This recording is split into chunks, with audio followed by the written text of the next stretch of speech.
The fall is the perfect time of year to tune into your retirement plan. If you want to retire with confidence, I've got the 5 things that need to be on your checklist this October. That and more coming up.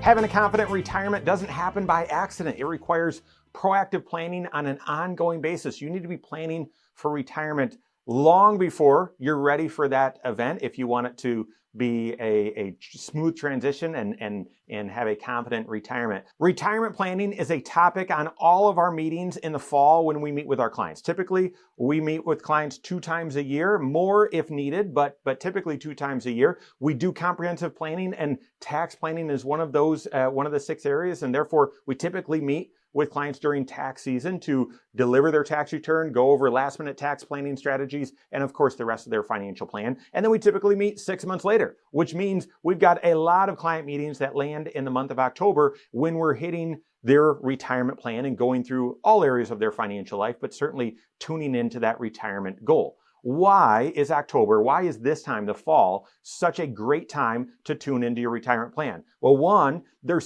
can recalibrate your financial situation, and there's still enough time between now and the end of the year to make some adjustments if there's any tweaks that you need to make this year. Let's walk through the 5 things that should be on your retirement planning checklist for the month of October. Number 1, review your retirement plan contributions. Are you on track to max out your 401k, your 403b, whatever your retirement plan is that you have through work? A lot of individuals try to set a contribution percentage so that they max out their 401k. Well, what if you do that in October? Or what if you'll hit that max in November? Does that mean, well, you can just take the rest of the year off? No, I would want to take a look and say, well, with that freed up cash flow, let's be intentional with those dollars. Maybe fund the Roth, maybe contribute to your spouse's 401k if they're not going to match something, or if they're not going to max it out, something like that. So the end of the year, there's still enough time for you to take a look and say, well, where am I going to stand? Am I going to max it out? If so, how can I redirect those dollars once I do? And if I'm not yet going to max it out, do I have the cash flow to increase my contribution by 1% or 2% to get a little bit closer to it? This year specifically, we've got the new super catch-up contribution. For those of you age 60, 61, 62, or 63, you can do a little bit more. Plus, if you're turning age 50 this year, you've got the normal catch-up contribution that would be available to you as well. So October, there's still enough time between now and the end of the year to recalibrate, make some adjustments to what you're contributing to your 401k and your workplace retirement plan. Second, tune into your investment mix. Ensure that you're taking the right risk, the right investment risk for your risk tolerance and for your financial plan. So often people make mistakes, not when the stock market goes down per se, but they make mistakes when their risk, the investment strategies and the risk that they're taking is misaligned with their financial goals. Especially in October or in the fall, the stock market has a tendency of being a little bit more volatile. Now, that could be different this time. No one knows the future, but September, October tend to be a little bit more volatile, and this is certainly a time when you want to tune into your investment strategies to ensure that you're taking the right level of risk for your goals, your financial plan, and your time horizon. Third, tune into your tax withholding and make sure that you've got a plan for paying your 3rd quarter tax estimate. That's right. No one likes tax surprises. No one likes tax surprises showing up in March or April thinking you're going to break even or thinking you're going to get a small refund and end up owing thousands of dollars. You can avoid that by doing proactive tax planning right now. And part of that isn't just capturing opportunities, but it's also avoiding surprises. Are you withholding the right amount? If you switched employers recently, so often people switch employers, they just think, yeah, I'm sure I filled out that form, the W-4, the same way, and they're withholding the right amount.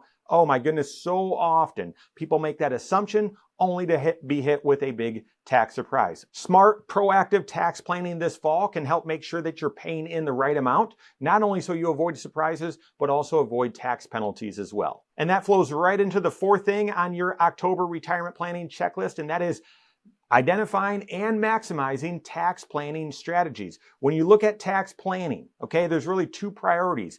What are the opportunities available for you to pay the least amount of tax over your lifetime, if not multiple lifetimes, and then avoid tax surprises. We hit avoid tax surprises by making sure that you're withholding the right amount and paying in the right amounts in your estimates, but also recalibrate your tax planning strategies. So often, if it made sense to do a Roth conversion, you might hold off until the fourth quarter or this time of year to say, well, how's the year shaking out with dividends, capital gains, interest? How much Roth conversion should I do? Maybe you already did a Roth conversion, but you're eligible for the new senior deduction, or maybe a deduction on tips or overtime, and that opens up the door for more Roth conversions. So consider doing that. Maybe a donor advised fund contribution, doing some advanced giving strategies, qualified charitable distribution. Those are items that you want to make sure you're opportunistic with and are part of your tax planning. And then lastly, fifth, make sure you've got a plan for your required minimum distributions. This certainly applies to those of you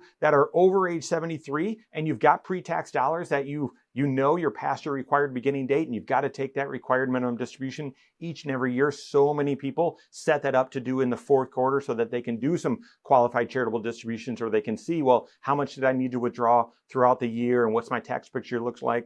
All right, so now it's time. Let's do my RMD and withhold the right amount, or so on. But also make sure that you're doing this if you have inherited dollars as well. That's right. This is the first year that the IRS has said they are enforcing a required minimum distribution for inherited accounts that you inherited after 1/1 of 2020, where the person you inherited from has passed their required beginning date. I know that's an earful, hard to understand. These rules are extremely complicated. I've created a lot of videos on that content, but if you've inherited a retirement account, a pre-tax retirement account from someone that's not your spouse, and they passed away after 1/1 of 2020, you've got 10 years to withdraw those dollars. It's now the 10-year rule. And if they have already started their required minimum distributions or were past their required beginning date, this is the first year that the IRS has officially clarified the rules and said, well, listen, you've got to take a required minimum distribution as well and still have the account emptied within 10 years. October is the great time to be planning for that, so that you either take it right now or start incorporating that into the rest of your tax planning. Retirement planning isn't just about setting a goal and then hoping you hit it. It's the proactive planning work that you need to do on an ongoing basis, and that includes getting into the fall and looking into and tuning into some very specific parts of your plan. Work with your certified financial planner on that. If you don't have a CFP on your team, you can contact one on my team. Find us online, Korhorn.com. That's Korhorn with K, wisemoneyshow.com. You can find us there as well, or give us a call, 574-247-5898.